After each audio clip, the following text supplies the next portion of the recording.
Some wicked stuff on here. Oh, who did that? Hi, everybody. Welcome to this week's episode. Good evening. All a bit early, but Mark's a bit eager, I think. Thanks, Mark. Yeah, well, good evening and welcome to tonight's show, The Dark Mirror. And boy, have we got a wicked one for you tonight. There has been lots of rumours flying about on the internet, TikTok, Facebook, all about the Grand Canyon and whether the things that have been discovered there are real or not. Now, this goes back a long time, where two men, apparently funded by the Smithsonian Institute back in 1908, were Professor S.A. Jordan and G.E. Kincaid, led an expedition into the Grand Canyon where they found entrances into the side walls. They entered these side walls and discovered thousands of feet and networks of tunnels. These tunnels led into various rooms within the canyon itself, but it was what was found inside these rooms that have sparked curiosity and mystery about what was there. Some of them are saying it was Egyptian hieroglyphics on the wall, Egyptian mummies, and various statues, all relating to the Egyptian civilization. Some rooms had Buddhas. Fun fact, America, we actually have more mummies than Egypt. Yeah. But these ones were predominantly Egyptian-style mummies. However, these Egyptian mummies that they have discovered just so happen to be 8 foot tall. But, unfortunately, like with a lot of things that the Smithsonian have made mysteriously disappear, there are no pictures of these discoveries, and there is no record of Professor Jordan or G.E. Kincaid. They are claiming that these two guys never existed in the first place. So it leads to how all of this came about. Now, Theodore Roosevelt, the 26th president, he wanted to ban timber merchants from the Grand Canyon. So he brought out the Proclamation 794, which established the Grand Canyon as a national monument. This allowed for forestry protection in the monument area and barred any settlement and destruction of any feature of the area. And it already had a forestry preservation order in 1893 and then a game reserve in 1906. So Theodore Roosevelt had just basically added to it. But it was also classed in 1906 as an area of unusual scientific interest. So that adds to the speculation. Then it goes down to 1908, where there were a lot of, because of this Proclamation 794 coming out, this would have also stopped mineral rights. So in the process, people were getting wind of what was coming, so they headed into the Grand Canyon on purpose to try and get what they could before the proclamation came into force. And this then leads to a wonderful gentleman. I can't remember his name, but this guy had gone into one of these so-called cave entrances and gone down and found deposits of gold. As he went down further into one of these tunnels, he came across a city made of gold and claimed it as the city of El Dorado. The mysterious city of El Dorado. However, it turns out that this is also a rumour among some of the locals to that region, that that's where the El Dorado was inside this canyon. But because of this, more people turned up and tried to take as much gold as possible, which lowered the price of gold. And thus, when the protection order came in, stopped all of that and the gold started coming back up again. So it is very strange because obviously we have, yes, El Dorado is the city of gold. Sorry, we got live chat room going on there. So yeah, so not only was there Egyptian statues in there, there was also statues of Asian cultures in there. Now, obviously, with the Egyptian ones, they dated back to, I think it was something like 1250 BC, which is the area of King Ramses. So that then raises the question of how did those items get there? Now, could this have been an attempt to hide these artifacts by the Smithsonian from all these places that these people have been going to and finding these artifacts? Could the Smithsonian Institute have run out of room, so they needed somewhere to hide it where no one would really think of going, and so they put them inside these caves? That was one of the bigger questions. But it is very strange because there are restricted zones there, and we had seen, I think it was last week or the week before, we did have the rumor going around that NASA owned a part of the Grand Canyon. Now, this is a myth. Yeah. With research, which is obviously what we do when we talk about these things, we looked into it, and NASA don't own anywhere within the Grand Canyon. It's However, actually along the river is all Navajo land. Yeah, and Hopi. Navajo and Hopi and that's have really like rights. the restricted areas. I was Yeah. actually on the park website earlier. There really isn't much restricted right now, besides No. the native land, which isn't considered part of the park. There is a trail shutdown, but it's like said to reopen, and they said they're doing training and forestry there, which is completely plausible. Yeah. Well, this is what I discovered when I first saw about the NASA own a part of the Grand Canyon. They don't. Basically, it is solely owned by the American taxpayer as such, but it's got monument status, so no one can do anything there without the government saying so. However, NASA do have rights to certain areas to be used for training purposes, and it was used as a training area for some of the Apollo missions. So that then raises the question, why there? Because there's no landscape like that on the moon. Maybe with the running waters, with the rivers, though. I know that was like a fear, like well, you look at some of the rapids they could do. You know what I mean? I mean, you could do, but when you look at things like the Arizona landscape, what does the Arizona's landscape resemble? Mars. Yeah. Forest, so it does make you ask the question on why would NASA choose there of all places back in the Apollo days? You know, we're only just talking over the last 10 years about going to Mars, and yet back in they the also Apollo had days, a training thing by Niagara Falls too, if I'm correct.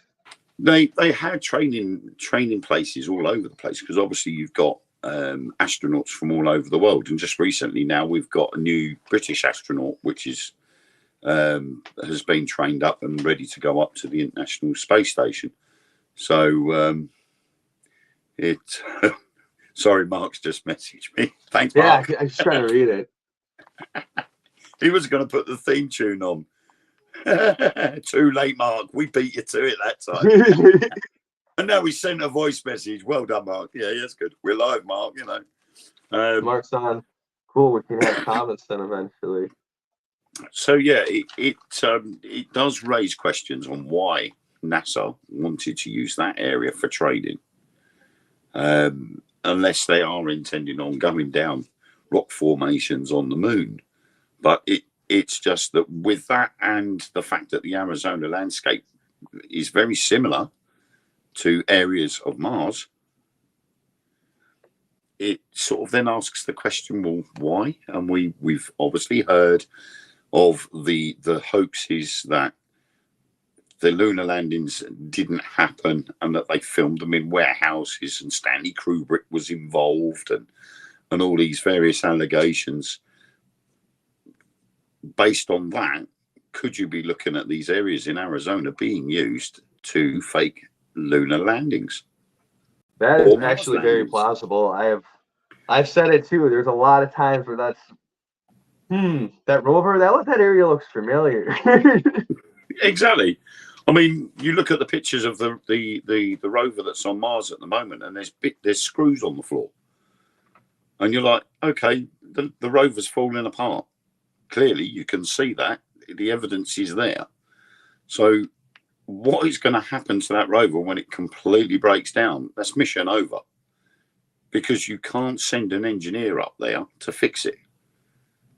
And if it never breaks down completely, then that's going to ask even more questions, isn't it?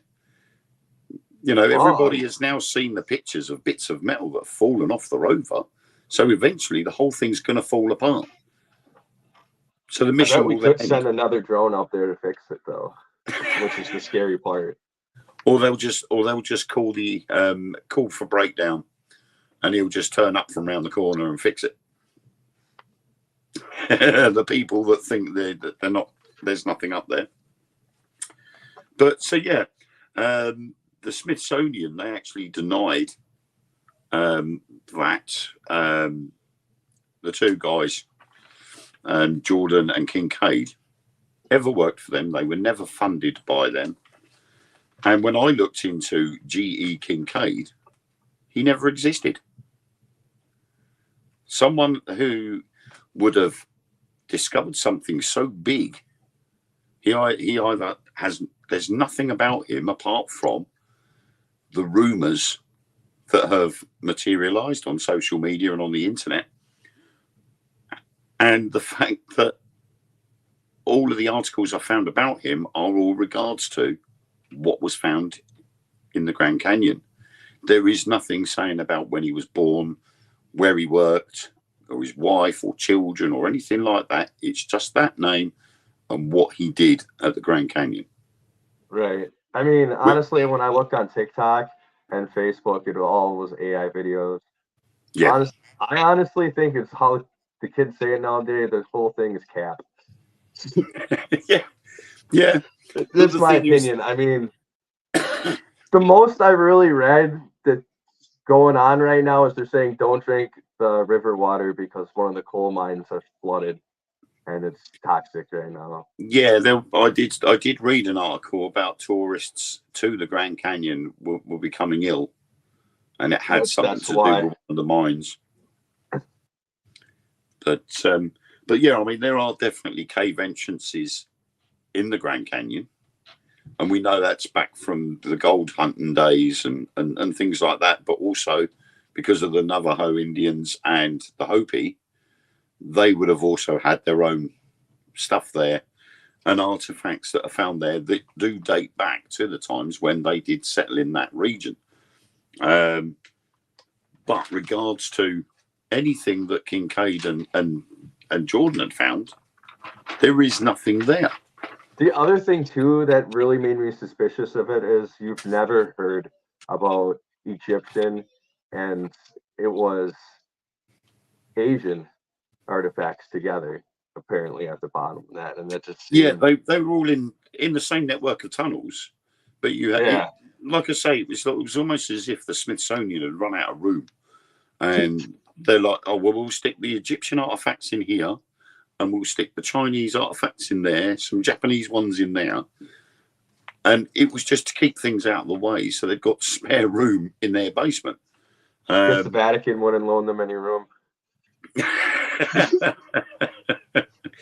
To be honest, I mean, judging by the size of what's being told about what's down in the Grand Canyon, it wouldn't be surprised if it'd be the Vatican storing stuff in there. You know, oh, we'll just phone up the Smithsonian and ask if they can store some of our paintings. Keep them out of the way. Dead Sea Scrolls, let's get them in the Grand Canyon. Tuck them out of the way so no one can go there. I certainly will. Do you think both groups have like a group dedicated? Well, we know what the Vatican does. Do you think this is Smithsonian has a group just dedicated to like paranormal stuff that the public can't know? I would have thought so. I mean, when you look at a lot of these places, like the museums and stuff that are collecting these artifacts, I think they do have a clear want of knowledge of all different things. And I think it's quite possible that they are looking at things like UFOs and they'll have a section to do with that. Or you go back in through history and you look at things like witches and Wicca, and they go, right, well, we've got these artifacts which date back to so-and-so, and these were supposedly used by a witch. There's that rumor, I don't know if you ever heard it, that the Nazis took Odin's spear Gungrel. I think that's how you say it. That's the artifact that they took from the Vatican. Yeah, Himmler had a very strong fascination with the occult. Yeah. And they did send out archaeological teams. I know it sounds very Indiana Jones, but they did send out archaeological teams to find relics. And the Holy Grail was one such relic that they did want to get their hands on. But obviously, because nobody knew where it was, even though the allegation is now that the Holy Grail is in a church in Ethiopia, and is guarded by one monk. I think during World War II, if that's where the Holy Grail was sitting, I think one monk against 100 German soldiers coming towards you in a tank and God knows what else. I don't think you're going to stand there and go, no, you can't have it. I'm sorry. Go away.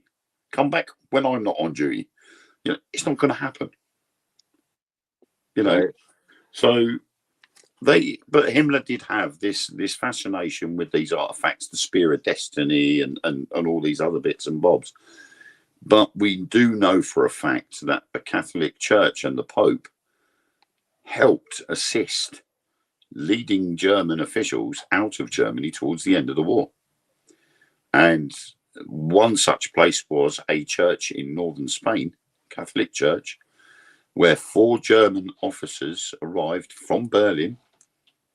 When the Russians entered the outskirts, these 4 German officers were taken from Berlin down to this church in northern Spain, and one particular officer was given plastic surgery or reconstructive surgery, and they were all given new passports, then taken down to the Canary Islands where they met a submarine and were taken down to South America.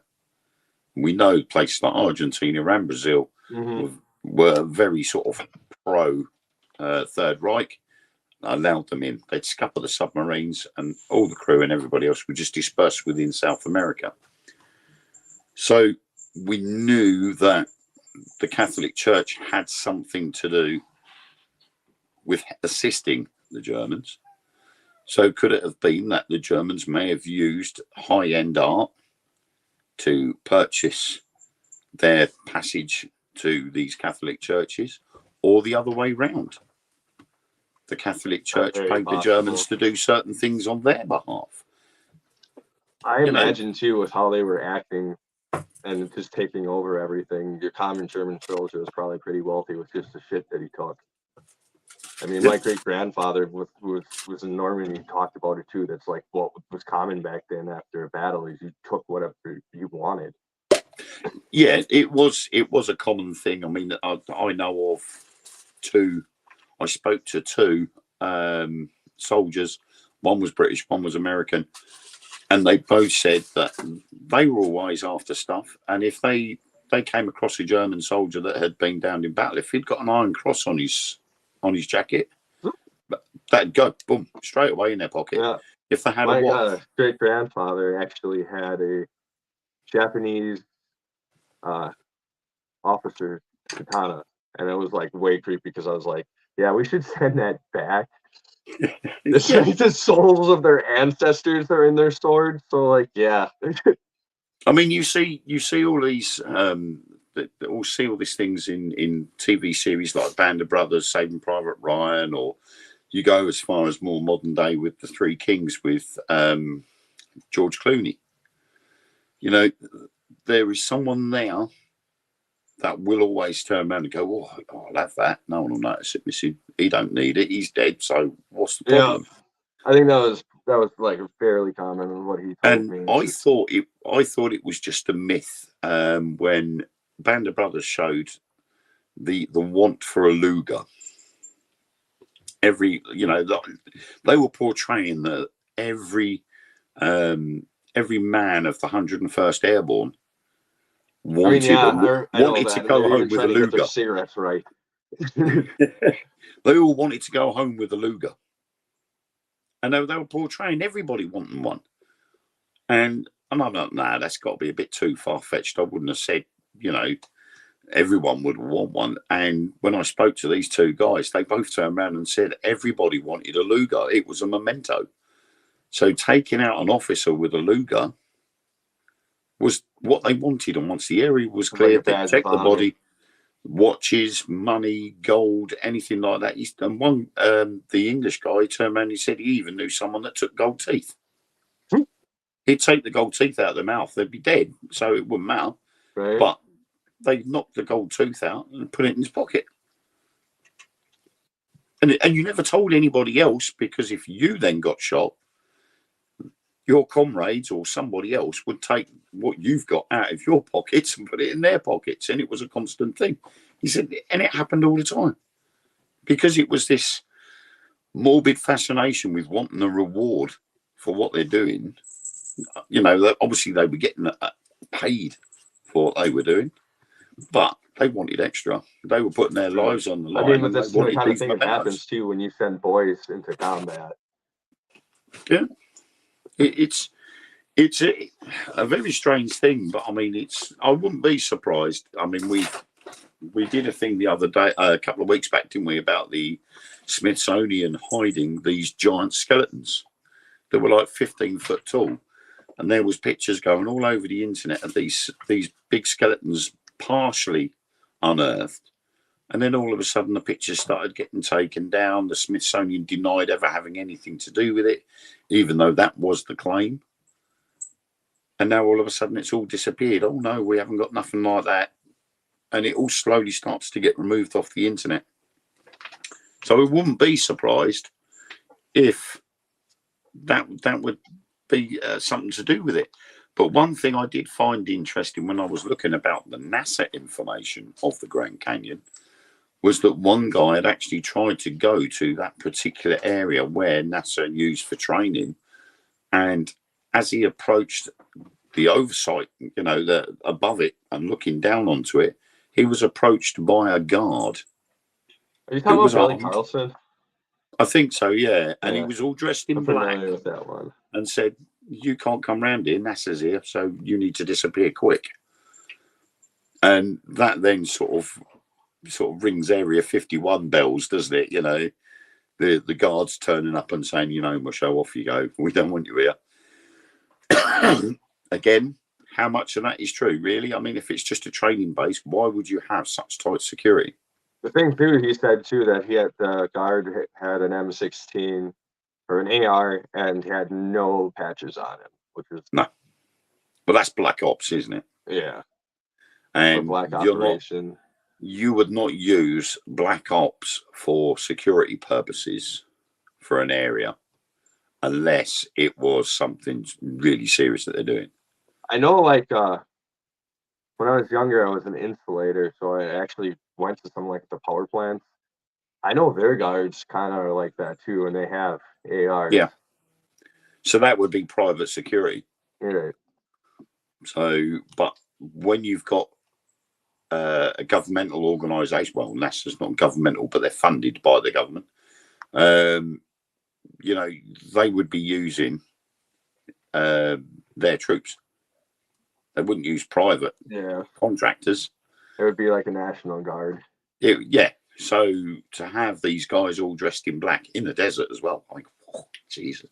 I know what it's like to wear a normal uniform in the desert, and it ain't nice. Can you imagine wearing nothing but black? Right. Be like, oh, just waiting to want to shoot someone. 2 hours on, 2 hours off. Where's my bucket of water? I need it. So it was quite an interesting way to look at it. But when you look at all this business with these caves that run through the discovery of El Dorado and all of this, when you look back at it, and it all stems right the way back to an early edition of the Arizona Gazette. And apparently the Arizona Gazette was struggling a little bit.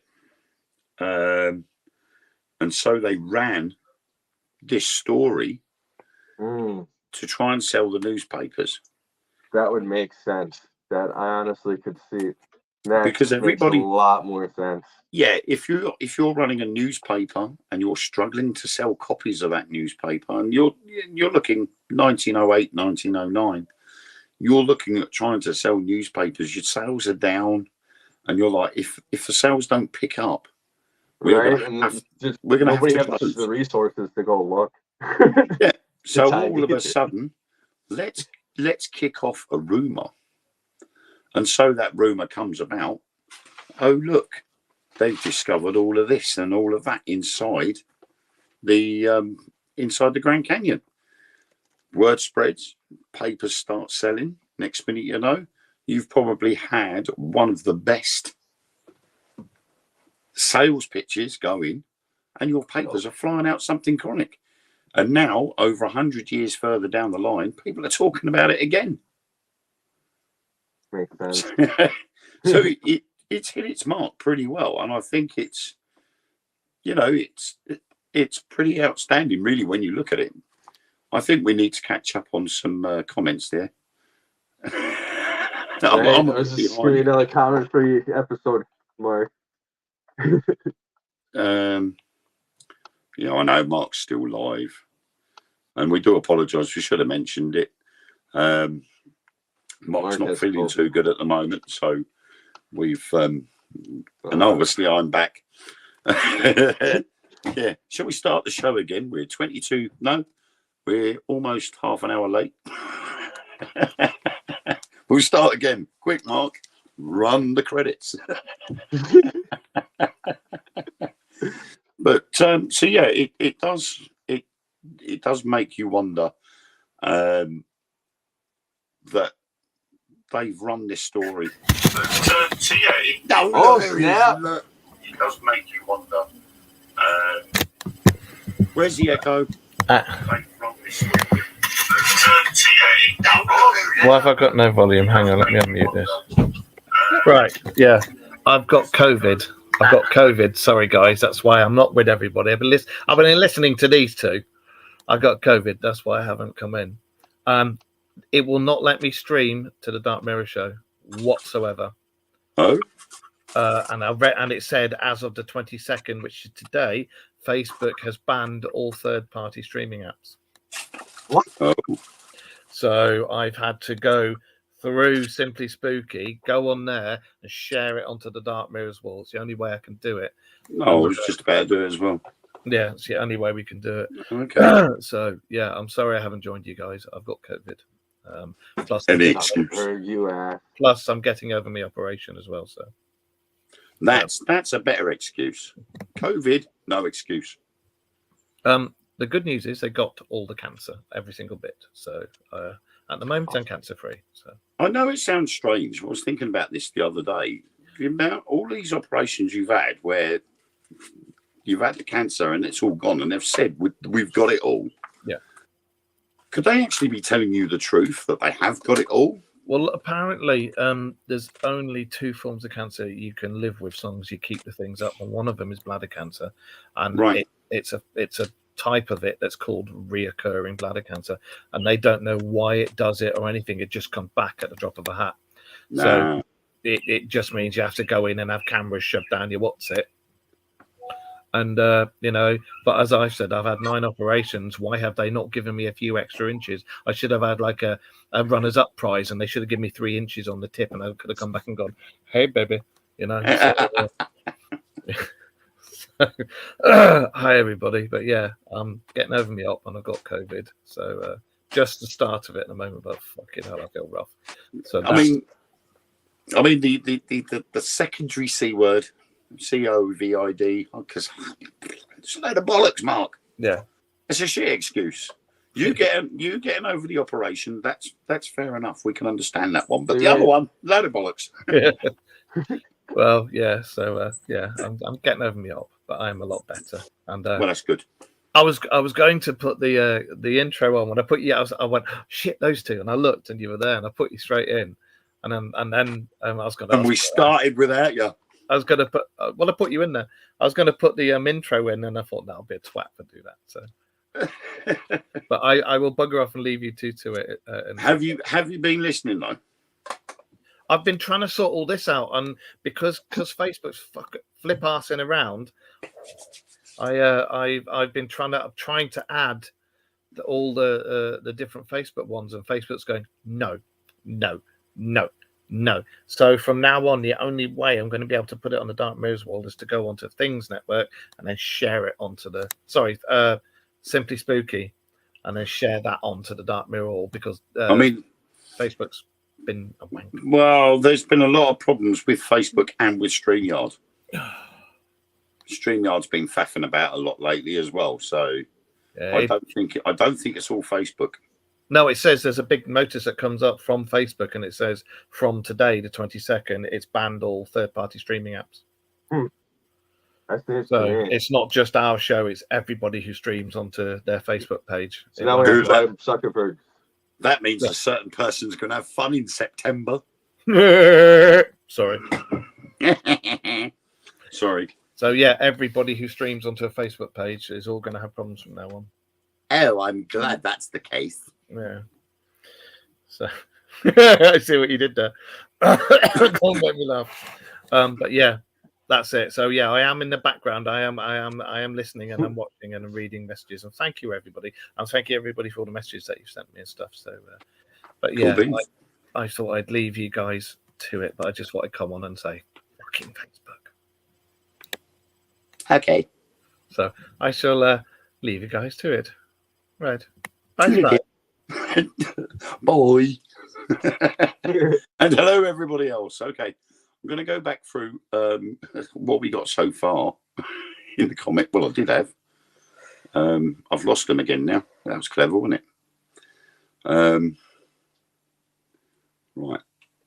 So we have Rita saying hi, Wayne and Josh. And then said hi, Mark, because Mark jumped in. Hey, Mark. That's great news, Mark. You must be relieved. My name is Rose, and I am here for the first time. Welcome, Rose. Hello, Rose. And then I've lost everything again. Oh my God, Facebook is having a bit of fun. And hi, Mark, Wayne, and everyone from Colette. So, howdy doody, everybody. Yeah, I think what I should be doing really is just every once in a while I will pop into the comments section. Jacqueline's with us. Hi, Vol. And Mark. He's on there as well, look. And Rose. Eric. Evening, Eric. I used Eric's REM pod again on Saturday night.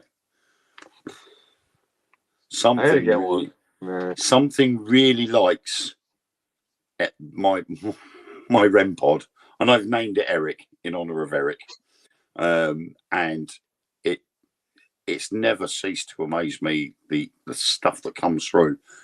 Every time we ask a question, we ask it to do it a certain way, and this REM pod will go off. It was just unbelievable. I'm so glad that I've got it. So, I just remember a topic we should probably talk about. We didn't get a chance to.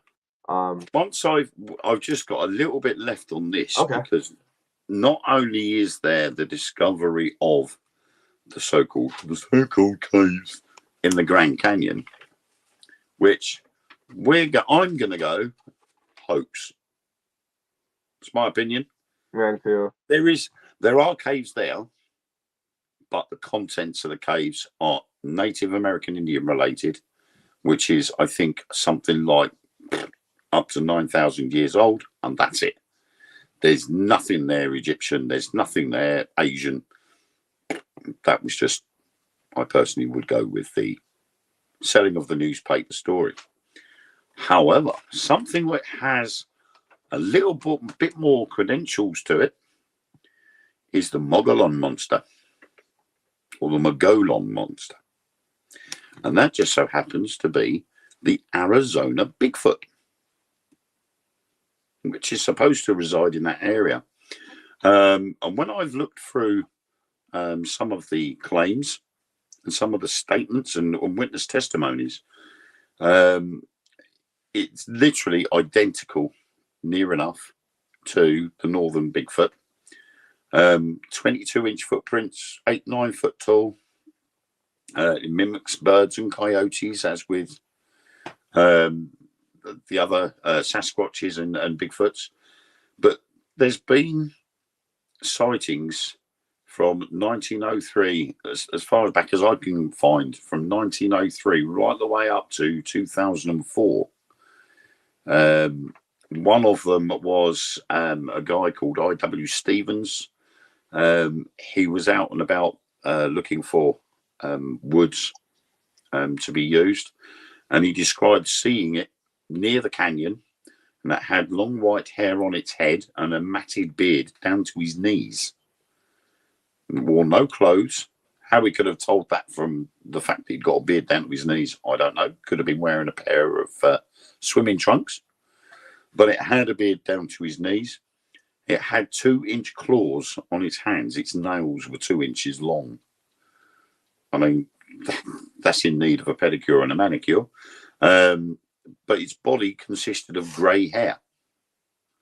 So you're almost looking sort of pretty much closer to more the abominable snowman, the Yeti, being grey and white.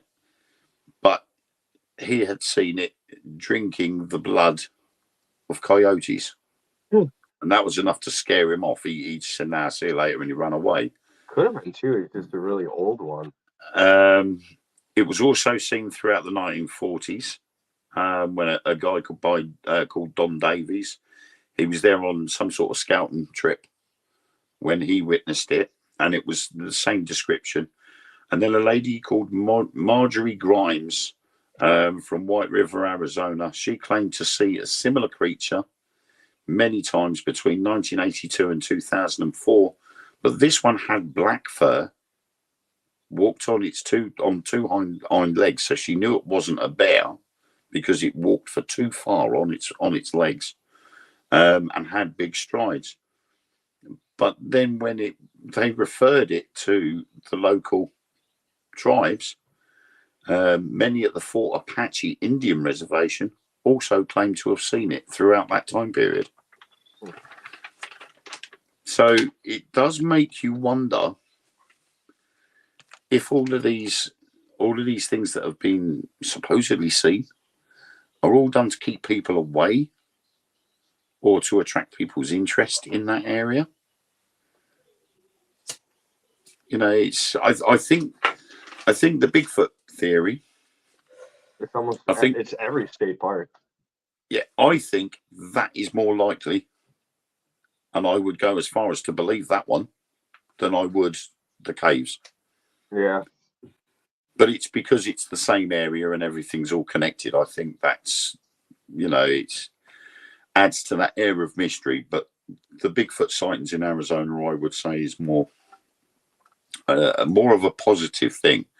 And I just thought, do you know what? This is pretty cool. I enjoyed doing the research on this one because of all the different stories that were there. You got Hopi and the Navajo Indians.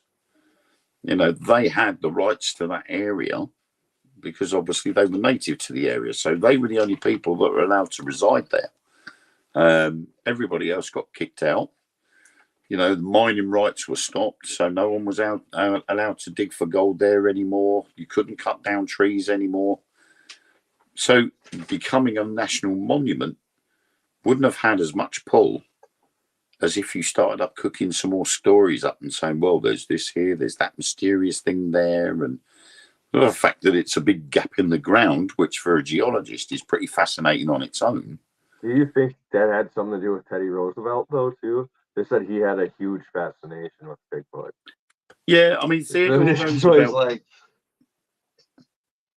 Yeah, I mean, Theodore Roosevelt had a thing about that sort of thing and wanted to preserve what was there. But literally straight off the back of that, there was this, oh, it's a site of unusual scientific interest. How can it be unusual? Yes, it's a canyon, but there are canyons all over the world. What is so significant with the Grand Canyon? Could it be because of those caves? Could it be that there is interest there from maybe other beings? Could there be an entrance to the underworld there? You know, the hollow earth theory. You know, if we have got hollow earth and there is another race of beings underneath the earth, the first layer of the earth's crust, would they have just one entrance? You know, we have houses with a front and back door. Wasn't it the Hopi too that said they had ant brothers? Yeah. That lived beneath them. See, so I mean, you base that if Antarctica is one entrance to the hollow earth, why can't the Grand Canyon have another entrance into the hollow It's earth? very plausible too. And I mean, there's all these old loggers' tales and miners' tales too, where they'd see something in the mountain, like a door open up, and then they would go there and there'd be nothing. There's a lot of stories like of that happening to guys. Yeah, and there's been quite a few of those appeared on TikTok recently where they've said, "Oh, I've been walking around this mountain range, and don't that look like a door?" And you're like, "Right, okay." And he's like, "Well, I heard something, and it sounded like a heavy door opening and closing, and that looks like a door to me." And they point the camera up, and you're like, "Yes, okay, it does look like a door." But you realise the amount of energy that would be needed to open that door, and it would be slightly obvious. And how come now is the only time to have seen it? You know, it's been carved out of a concrete or rock hillside. Someone would have noticed that being happening. The most wild one I heard was that there was like a fire or a collapse in a mine, and it's like way back, like 1840s or something like that. And the miner swears that some dude came out of the wall and helped him get out and then went back in. But the guy was much, much larger than him. Yeah. Ooh. When you started saying about a fire in a mine, I'm thinking Centralia straight away. I'm like, oh, we got a bit of Silent Hill going on here. But yeah, it's I don't know. It's a very interesting thought to look at. And I'd seen a TikTok the other day where a guy had seen a visible, you could clearly see it. There was what looked like a hangar entrance in the side of the Grand Canyon. And it was an area of the Grand Canyon where there was a road. And he pointed his camera up to it and you could see what looked like this hangar entrance. And he was going, oh, you see, that's where they're going in and out of. And my first thought was, oh, maybe that's an old railway tunnel. And that's the exit. And there would have been a bridge going across to the other side of the canyon to allow, trains to go over. And then when I looked in the comments, someone turned around and said, no, that's the exhaust for a ventilation system. And I'm like, okay, if that's a tunnel for ventilation, what's in that wall? What's at the other end? So again, it then sparks curiosity that, yes, I thought it was a train tunnel that they'd obviously stopped working on because they either ran out of money or it wasn't safe enough to do it. So they just stopped at that tunnel entrance. It's a big hole America's sticking nuclear waste into. But yeah, because the thing is that the edges, you could clearly see that it had been constructed. This hole, it was perfectly flat on the floor, perfectly flat walls, and then there was an archway, so it looked like hangar entrance, the typical hangar shape, and it was all concrete. And yet these people will go, oh, that's where they're all going in and out of. You're like, what's going in and out of? So what he's saying is that's an entrance for UFOs to go in and out of. But I'm like, what's at the other end of that? Is it a ventilation shaft? Or is it a tunnel? Is it a tunnel for something else? Could this be another entrance to, the hollow earth? Or there's the possibility too. We have the TR3B. You know what I'm talking about. Good old TR3B. Or the next model of the stealth bomber. TR3B doesn't exist. Me and Mark have got the proof. We've seen it. We think we've seen something similar. We saw it with our own eyes, and Mark took a picture of it. So yeah, it's I think we got what's that? Comments coming.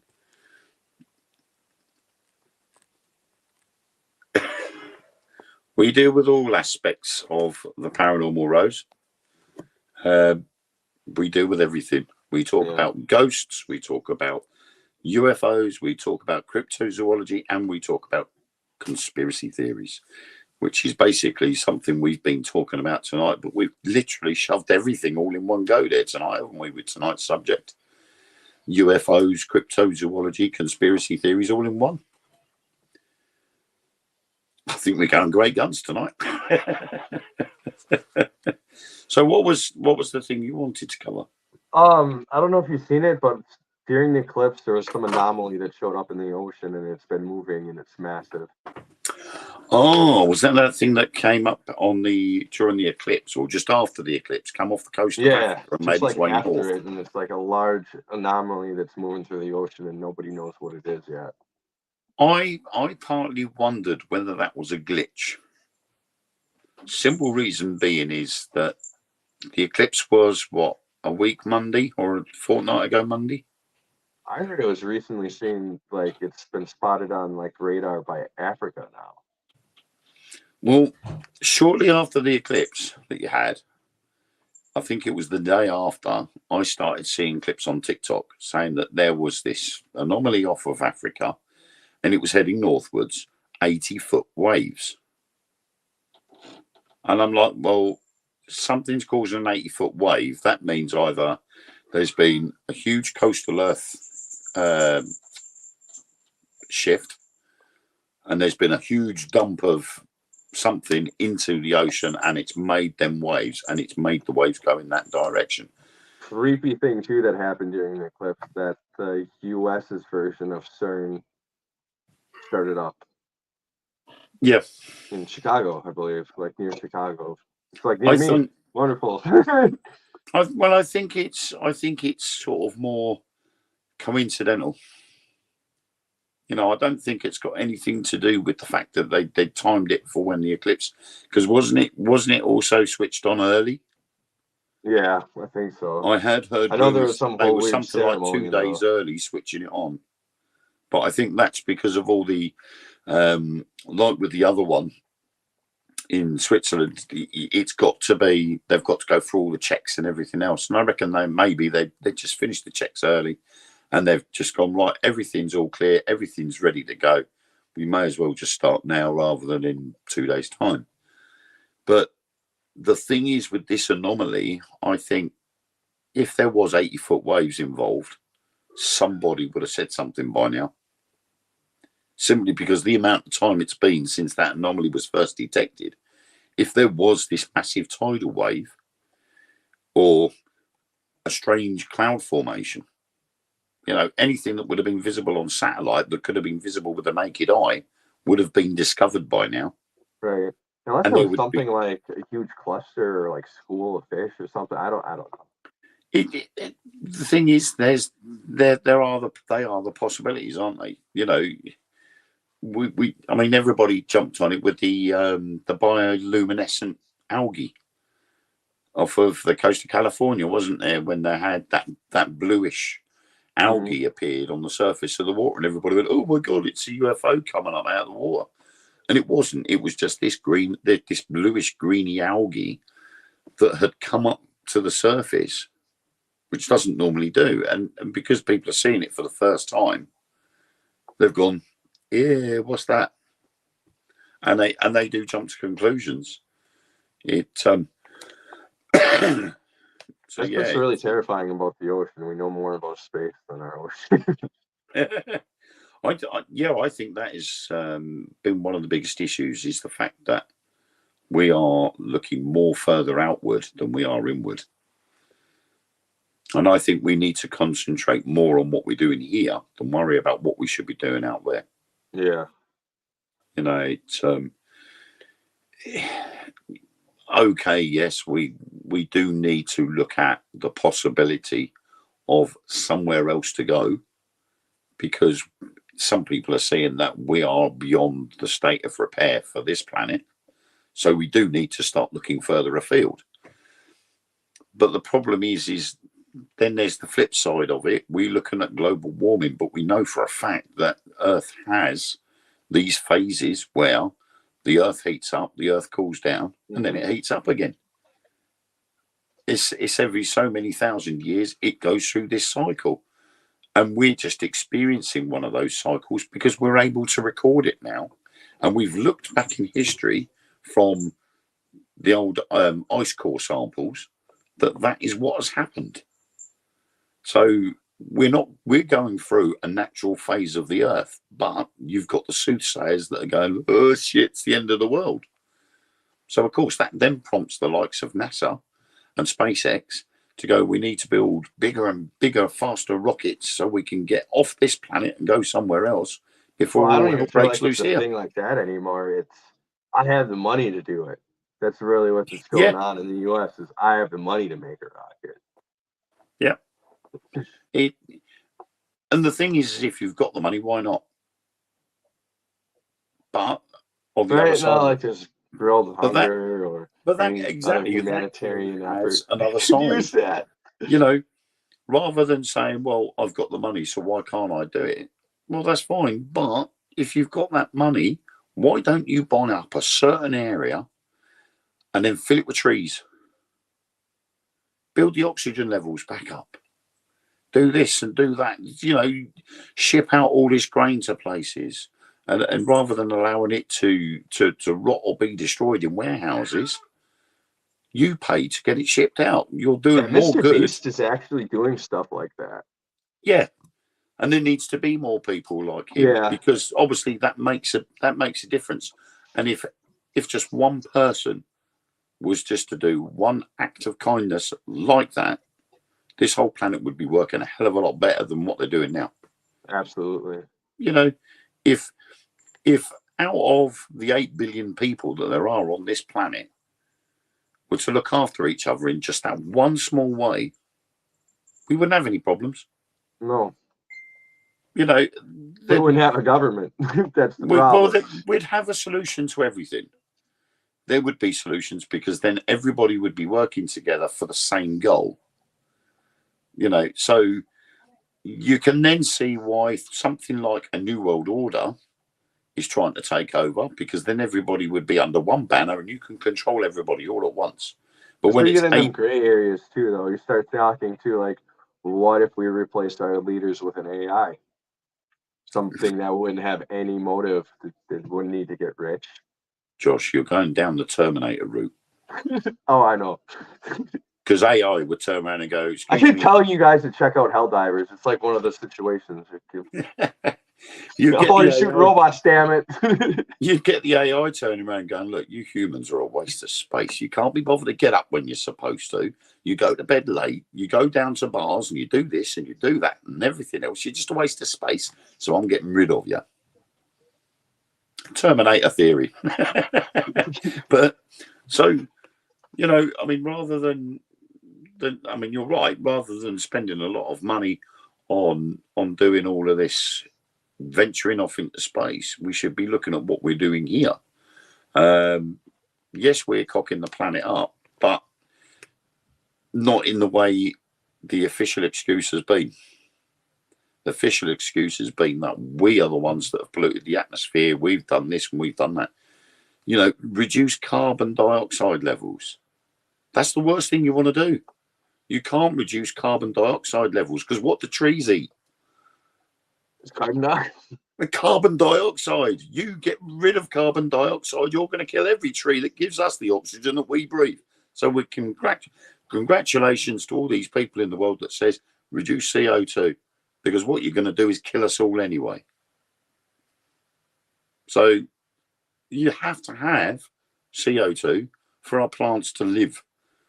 The nutrients from the It's soil kind of are like not the the new only science thing it thing where they're needs. saying plants are way more advanced than we know, and that they feel and have a culture. I can't wait for the vegans to figure that out.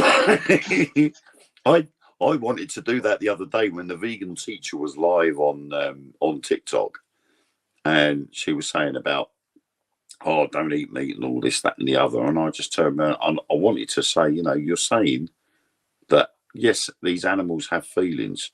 Yes, they are living things, but so are plants. You look at the Venus flytrap. The Venus flytrap knows when there is a fly in its petals, and it traps it in its petals. And then what does it do? It digests it like a human does. See, It somewhere breathes. in the 80s, everything started going wrong when we started putting like corners, like putting rounding our corners and stuff, and stop Darwinism from happening. It's stupid because when you look at common sense, you know, everything that grows is a living thing, regardless. Plants, they live, they reproduce, and they eat. They just don't do it the same way we do. And that's the end of the day. That's it. Case closed. Everything is a living thing. Just it lives in a different way to the way we do, and we look at it and go, "Yeah, because you don't do it the same way we do. You're lower than us." You know, it's a barbaric attitude, but that's the way humankind has taken it. And I think it's going to take something else to happen for us to realise. And people like the vegan teacher not going to get through to anybody. You know, but honestly, if we didn't even have that attitude, we'd probably still be pushing sticks around in the mud. And, you know, yes, definitely. And like Mark had said, you know, weeks back, you know, something somewhere along the line, we know for a fact that our DNA has been altered a couple of times, but that's to advance human race to where it is now. And I dare say there will be another one coming. It's going to get to a stage where our DNA will be altered again to further humankind even more to what it is now. Whether it's technology or whether it's physically, you know, I mean, and there was a theory out there that the greys that we see and the alien abductees see, they reckon they are future versions of us. There's been a big claim of that with the greys. And when you look at it, evolution of humankind could very easily lead that way. Because if you look at the way we are now, I mean, my daughter's the worst one for it. She's constantly got a phone stuck to her hand. Every spare moment she's got, she doesn't talk to anybody. She's looking at her phone all the time. The art of language will disappear. So we'll end up using more of our brain power, hence telepathy and telekinesis and things like that. So you can see where the greys wouldn't need necessarily to use their mouths or vocal cords anymore, because their minds will be more open and they'd be more intelligent to be able to use telepathy. And so I can see that being a possible theory. Most depressing one I heard was that the greys are actually like our AI, and we evolved to the point where we're not even bodies, that we're like 5D. And now they're in a like empty planet. And they're like, well, we got to go. We have that prime directive. So now we got to travel somewhere else and tinker around. And then they come here and they're like, oh, why are they all squishy and have bodies? What's going on? What's happening to them? I mean, I said this a while back, the Star Trek Genesis theory, that we're just one big petri dish. We're a big science experiment. These alien greys, they're thousands and thousands, or probably million years older than we are. And they've seen the Earth and they've gone, right, if we tinker about with it, do you ever see the South Park version of that? We don't want the dinosaurs. Let's get rid of them. So whack, there's an asteroid. Right, that's them gone. We've got a nuclear winter going on. That'll kill them off in no time. Now that's all been sorted, the dust has settled. Let's stick a few more chemicals in there. Let's put a bit of this in, bit of that in, and let's create you. And then all of a sudden, evolution starts, and then they've gone a little bit of gold dust. We tinker about with your DNA. There's your next stage of evolution. And now we've got to this stage. And then it will be a case of they'll come back. And this is the theory that they're coming back to see us just to check up on their little experiment to see what's going on. And then the people that are being probed or being tested on, they want to see what that state of evolution has got to. So it would be a big history and science experiment all in one go. And they're all popping back and going, right, today, kids, we're going to be looking at the human race. This is what we used to be like 50,000 years ago. Do you ever see the South Park episode that talks about that? Where the Greys are teamsters? And like the cast crew, and we're just one big reality show. Like every race is from a different planet, but they just threw a bunch of animals and people together, and it's reality TV for everybody else in the galaxy. It's hilarious. And the Greys are like the camera crew. To be honest, I stopped watching South Park when they brought out the movie. Yeah, it was right around that time, maybe like afterwards. I thought it was funny to start off with, and then the movie came out, and then Chef brought out his chocolate salty balls song, and then it just seemed too repetitive. You know, oh my God, they killed Kenny, and you think, oh, okay, same jokes again. Well, it's definitely evolved now too. It's literally they're saying everything everybody wants to say to our government in every episode. There's not many anymore. Yeah. They do like specials. They've really evolved. They're actually quite evolved. I might try and catch up with it again and have a look. The COVID special is hilarious. I like that. Eric said yes, but please keep the probe out my bum. Yes.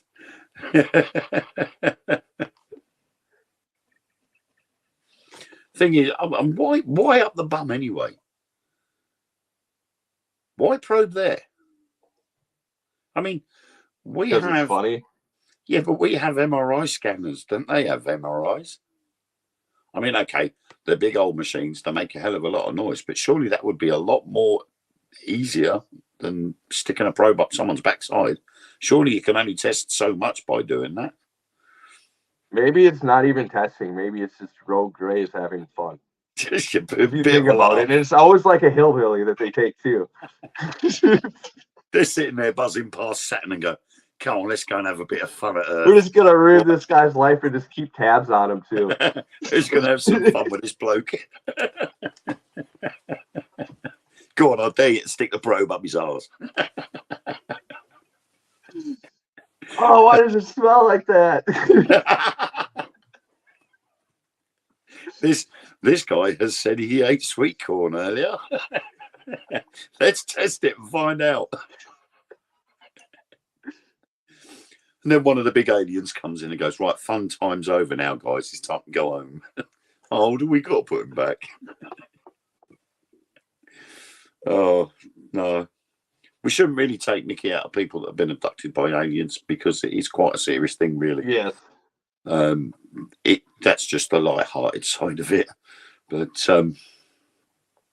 it's looking at different theories as to why they do things. You know, if you look at alien abductions, and there's so many recorded abductee cases around the world, and they're all sort of, if you were to take just one day's worth or a week's worth, there would be so many abductee cases that they can't actually turn around and say, well, they're just testing us to see how we've evolved. Because if they were, say, like, I don't know, 56 abductee cases around the world in one day, what do they think they're going to accomplish with that knowledge? Honestly, I have interviewed a lot of MUFON members within the mutual MUFON, the mutual. Yeah. They're the people that dive into it in my country. I think that you guys even have a version of it. Yeah. We do have a British, same thing. We do have a British section. You're fucking up your planet. We did the same thing. You need to do better than us, or you're going to be in the vast of space trying to figure out where to live. But it also lends hand to the reason some of the visitations were near nuclear Oh nuclear yeah, sites. definitely. So like nuclear power stations, nuclear silos, because wasn't there the case in, was it Pennsylvania, where 10 missile silos went completely offline? There was no power to them whatsoever. This And it happened with a few power plants as well. caused I mass mean, panic because there was no power into the silos. I honestly think when we nuke stuff, we affect other dimensions as well. And I think that's what's going on with them. We're actually not just screwing ourselves over, we're screwing other. It's literally going on a dimensional effect. Well, when you look at nuclear energy, you know, nuclear energy split the atom and all that energy that comes out of it. You know, you're messing with nature, and one of these days, nature's going to turn around and throw a curveball, right? And it's going to hit us square in the eyes. God, did you see what's going on with Dubai? Yeah, I'm again on this one. I'm on the fence because obviously they had these big storms. But then also these videos surfaced after all these videos about the storms. Oh, look, all this rain. Look. And this guy was in his hotel room and he pointed the camera out onto his balcony and he said, this view that I normally have is of the desert. My hotel is right on the edge and the desert is that way. He said, you can't see it today, look. And all you could see was this wall of water. And I'm like, well, that's pretty bad because Dubai, pretty much a dry country. I heard the UFC canceled all their fights there. Yeah, I started seeing videos where the reason why there was so much rain was because they overdosed on cloud seeding. So that's the so-called official excuse as to why there was so much rain. They put too much salt into the cloud. Somewhere in China last year too. Yeah, I mean, cloud seeding's done all over the world. Right. We've done it here. I know we do it in the US. I imagine you guys do it. Yeah, and all it is putting salt into the clouds to actually condense the water droplets into rain. Yeah, I heard this. I know a little bit of the science too. I always heard though too, if you overdose on it, you're gonna get hail instead of these rain, like potential rain. So it's kind of weird what is going on in Dubai. Yeah, and to be honest, we had some weird weather here. We're on the east. Where I am is on the east of England, so we're on the east coast, and we knew there was some not so great weather coming into Scotland, and it did generate some snow in some places. But we down south, we very rarely get snow anymore. If we get snow, we get it for about 2 or 3 days, and then it's gone. It just gets really, really hot, and it's evaporated straight away, disappears. A couple of days ago, we had rain, we had sleet, and we had hail. But obviously, hail is flash frozen water droplets. Snow is a gradual cooling of water droplets, hence the snowflake. But all of these came literally within 20 minutes of each other. That's weird. You literally had flash frozen water droplets. We had sleet, which is the mixture of water and snow. And it all came down all within that 15, 20-minute gap. But not everywhere got it. Now, the biggest, we've got the city of Colchester next to my town. And in my town, we just had rain. But we got into Colchester and we had the hail and the sleet. And yet half a mile down the road, nothing again. There was absolutely nothing. The roads were bone dry. And you're like, okay, so it's pretty weird. That's really weird. And you'll get rain in one place and you'll get nothing in another, which is only a couple of yards down the road.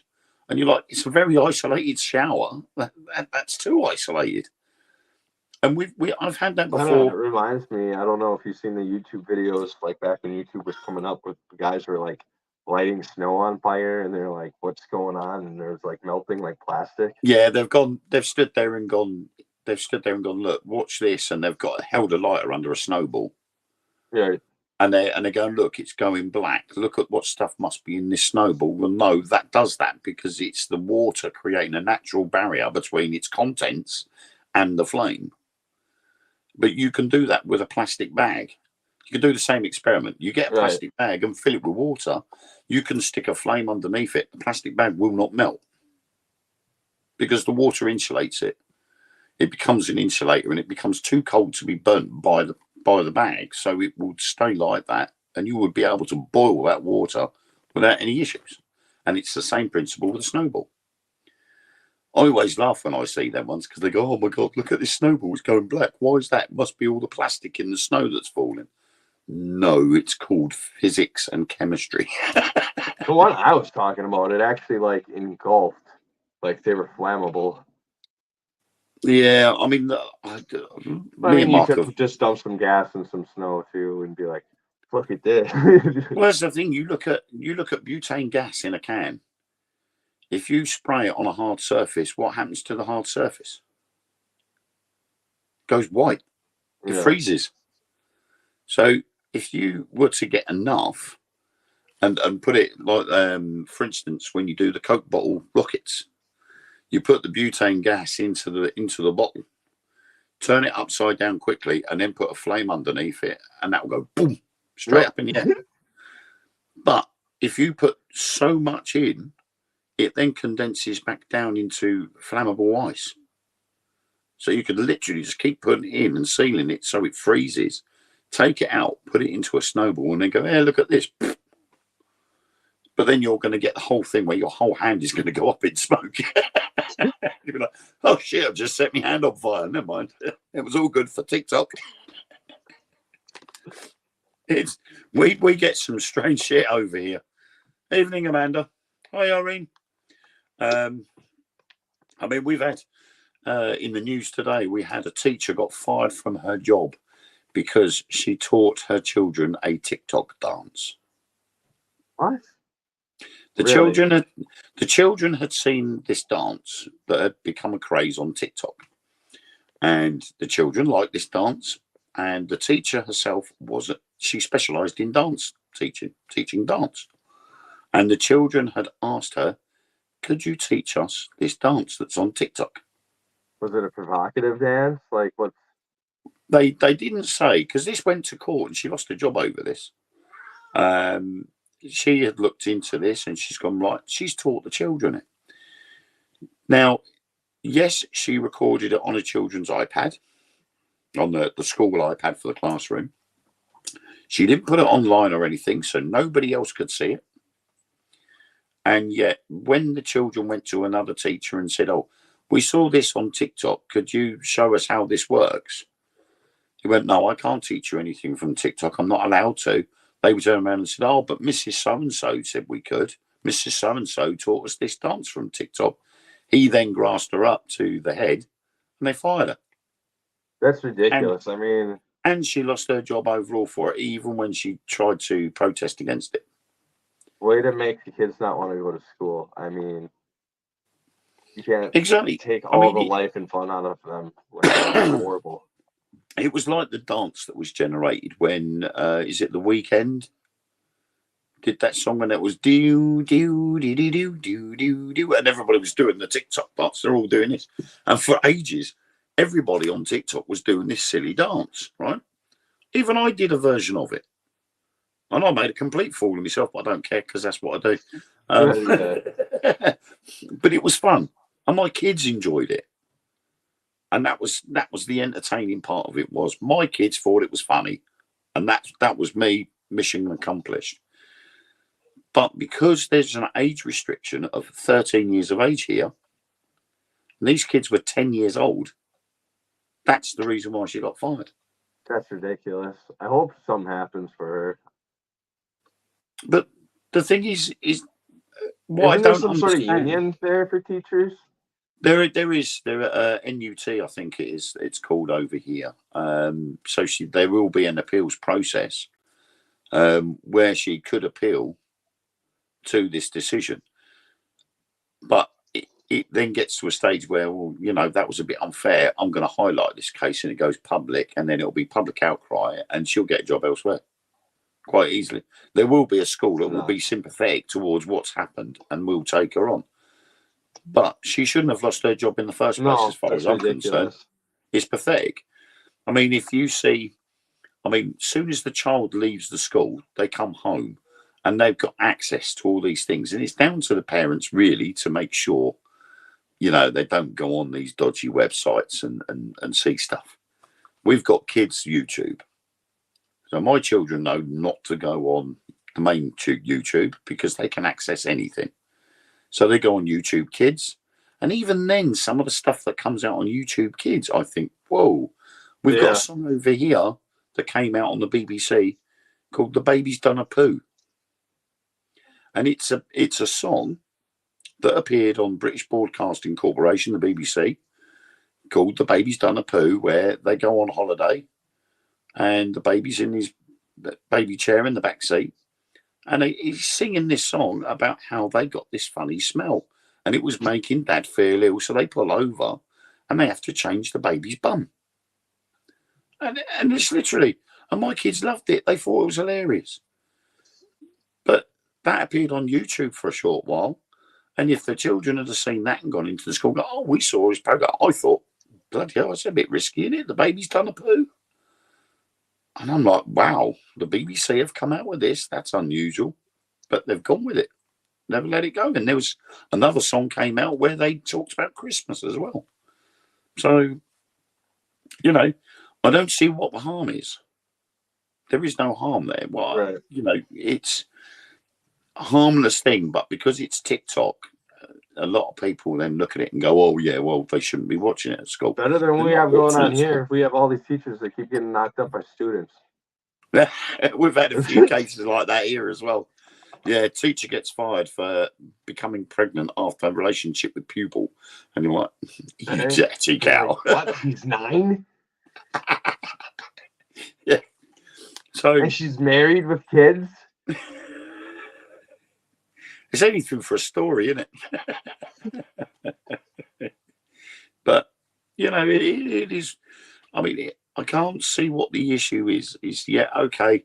If they put an age restriction on things like TikTok, that's fair enough, because you can see things on TikTok that you wouldn't want any child to see. And even a lot of adults don't want to see it. But you get a lot of these influencers come out on TikTok and they're persuading you to buy these objects. And that's what I keep getting on my feed at the moment. Yeah, I mean, that's the new thing, TikTok shop. I mean, we had one, there's a guy I follow called Luke. And he does all this sort of, oh, look what I've got. I've got this thing that gets rid of wrinkles. You turn it on and do they this. They give you the product for free if you do that. Yeah.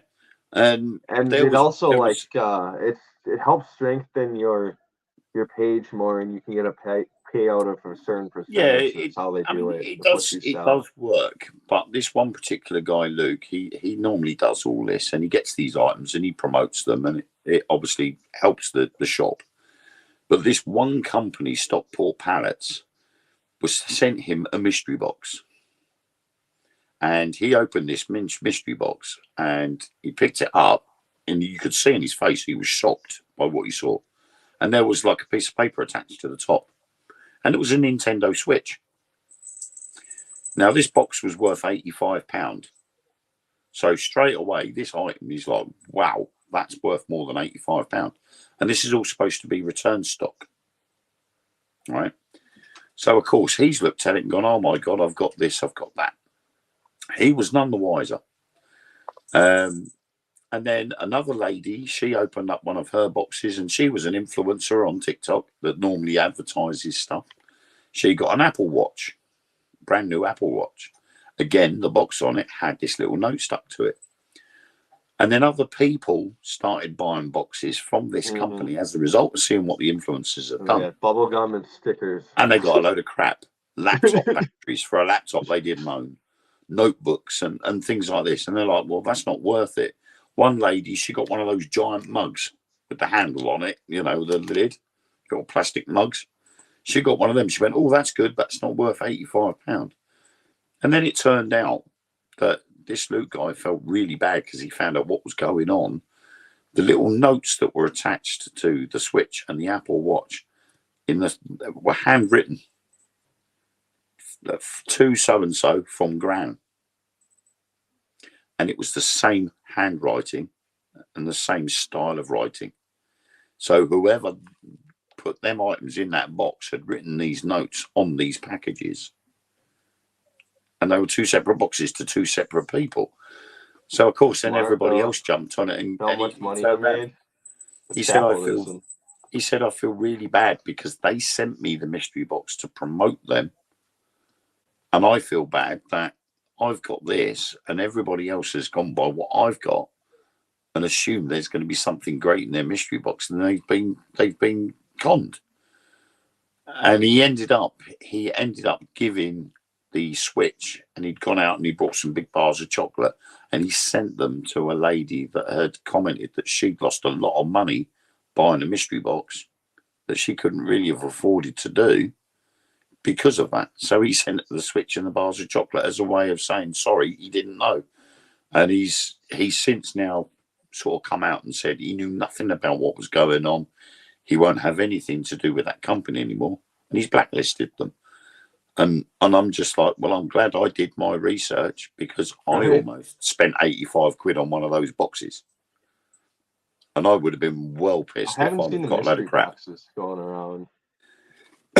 There's a I lot always of them get out the there. ear thing and the water pick, and yeah, that's about the only ones I always see over and over and over. And the ice fan. Yeah, I mean, I've seen what these mystery. I mean, they do catch your eye. You know, you see all that they've opened this box up and they've got all of this stuff in there, and you think, oh yeah, that's not bad. But then you think, hang on a minute, these people are influencers. I mean, this Luke guy that I follow, he's got 1 million followers. So he's got a lot of people that follow him, and a lot of them would go by his every word if he said this was a good product. So, of course, when he's received this box and he's opened up and seen the Switch, he's gone, wow, my God, not realising what the company were up to. He then feels bad because he's just fooled 1 million people. Mm-hmm. You know, and it's wrong. But, you know, I think this company will get found out, and I think trading standards will get involved. This sort of group that says you shouldn't be doing that. You're a business. You shouldn't be conning people. And they'll step in and do something about it. But it don't stop other people from being conned and feeling bad because they've helped promote something that clearly is a load of crap. But yeah, it's all weird, isn't it? But I mean, with TikTok, you have to take things at face value. I think there should be a disclaimer when you open the TikTok app. It should be, this is for entertainment purposes only. Right. Don't believe everything you see on TikTok. And then you go into the main page. Because a lot of the stuff you see on TikTok, if it's not people begging, that's one of my biggest pet hates. When you get someone standing there, they're covered in mud, pretending to make mud bricks, and you can clearly see the background's AI generated. And they're standing there, go, oh, poor me. And you got people gifting them. And you can clearly see the background's AI. Yeah. And you're like, hang on a minute. If you're making mud bricks, why is it taking you 3/4 of an hour just to make one brick? There's a lot of that. There's a lot of beggars. If I was his boss, I'd be in there like shotgun. You're fired, mate. If you're going to make one brick every 45 minutes, I don't want you working for me. Get out of my place. Come on. But he's literally all about begging. You know, give me this. I need your help. Yeah, we've had that. We've had the cyber gypsies. I'm branding that right now. Cyber gypsies. Yeah. It's terrible because, I mean, literally, I can go, no matter what time of day, I'll go on there and there'll be some bloke there making mud pies or whatever, pretending to be really cold, and you can see the AI background, and you're just like, yeah, whatever, and then scroll past, and then you'll get the next one down will be someone's going live and promising to be giving stuff to homeless people or to charities, and then ends up pocketing the money themselves. And then he gets found out, and then he stands and goes, oh, no, I did give it to him, blah, blah, blah. We've got a couple of complete plonkers on there at the moment that, oh, hello, Phantom. Wait. Yeah. My dog. Hey, look, who's that? Look, you're live.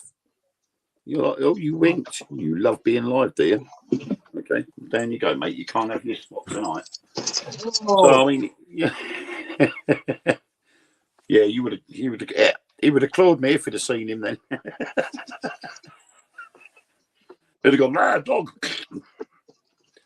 But yeah, I mean, I'm not really too bothered about what I watch on TikTok. It just annoys me when you see people begging constantly, and you're thinking, oh, you know,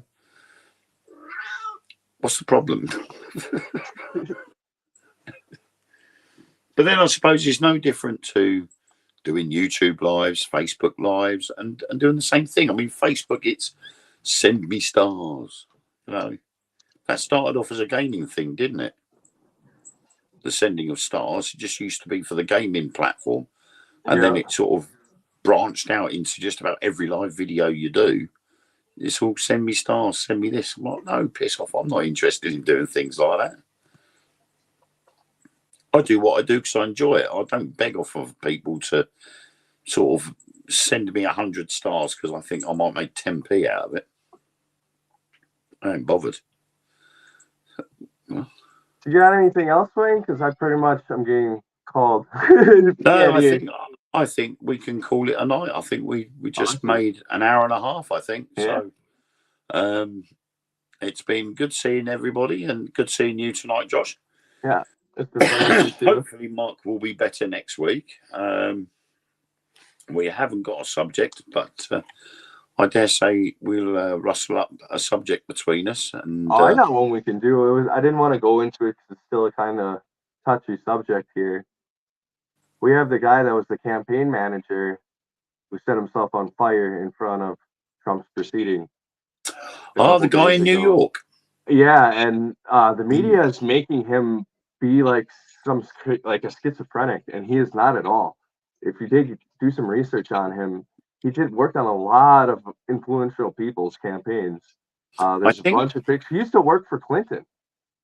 Right. I think sometimes, depending on what the support system's like, if they make them out to be in a bad light, it works in a certain person's favor. He also left his notes there with him before he burnt himself, explaining how cryptocurrency is a Ponzi scheme and how to get out of it now because it's a big scam from the U.S. government and they're going to take your money.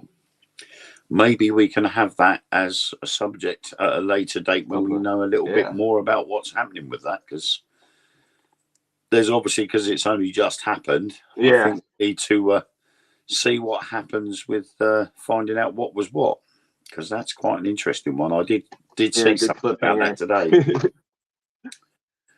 I mean, it strikes me as funny how someone who could be looking at criminal convictions can still run for president. But then if that's the case, why isn't Sleepy Joe in the same boat?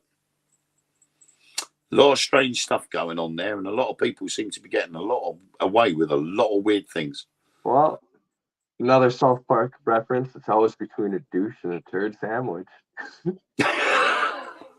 Oh. Ew.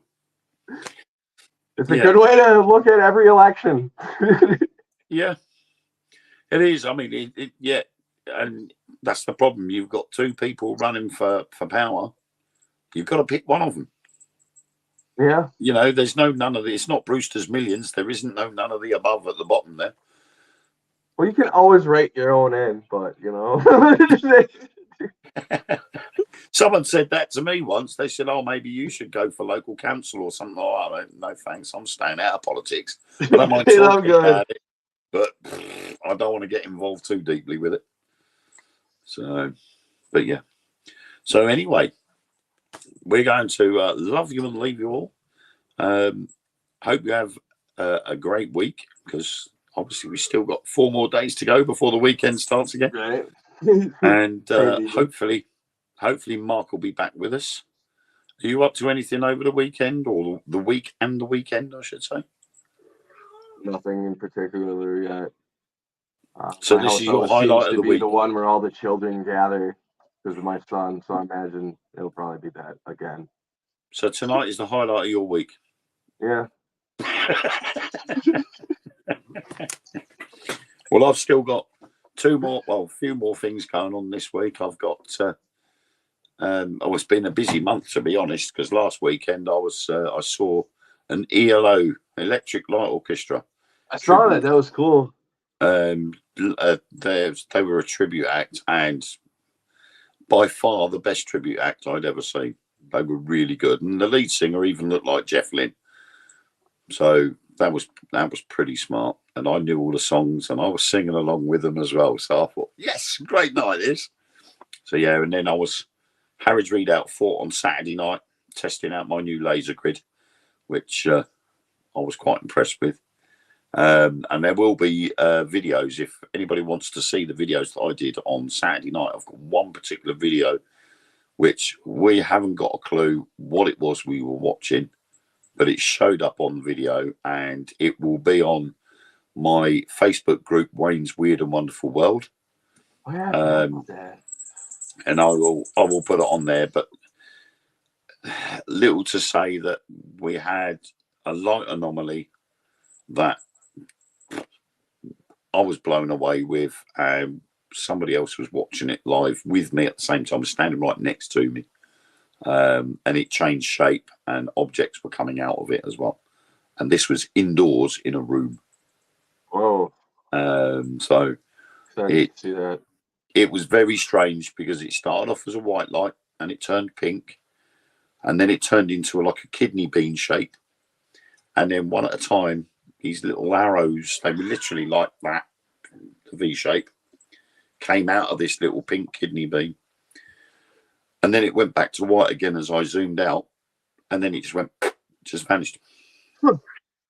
And it was where we can roughly work it out was in the corner of this building's over 200 years old, sitting in the corner of the room at the top. And on the video, we do analyze it and we say, right, we know that light up there is the security camera, but there's nothing up there in that one. And we had a kitten ball sitting on a table that was propped up on a towel against the window, so it couldn't just move freely. That kept going off to asking, as well as Eric the REM pod was going off. So I'm going to post that video onto Wayne's Weird and Wonderful World probably tomorrow now, because Awesome. I'm probably going to be going to bed soon. But it's been a great one. So it's been fun. It's been a good one tonight, and I think we've kept people entertained. Me too. So if anybody wants to see that video, look up Wayne's Weird and Wonderful World. The link will be in my profile, my Facebook profile. And I think I've shared it out to a few groups as well. So it's definitely there and definitely worth a look at, because that's my newest project that I'm doing. My little solo project I'm starting. So anyway, that's it from us, and we will see you all next week. So bye, everybody. Take care. See you all soon. Bye. See you later, Josh. See you later, Mark's responsible for stopping the live. See you later, Josh. See you next week. All right. Bye. Catch you later. Bye.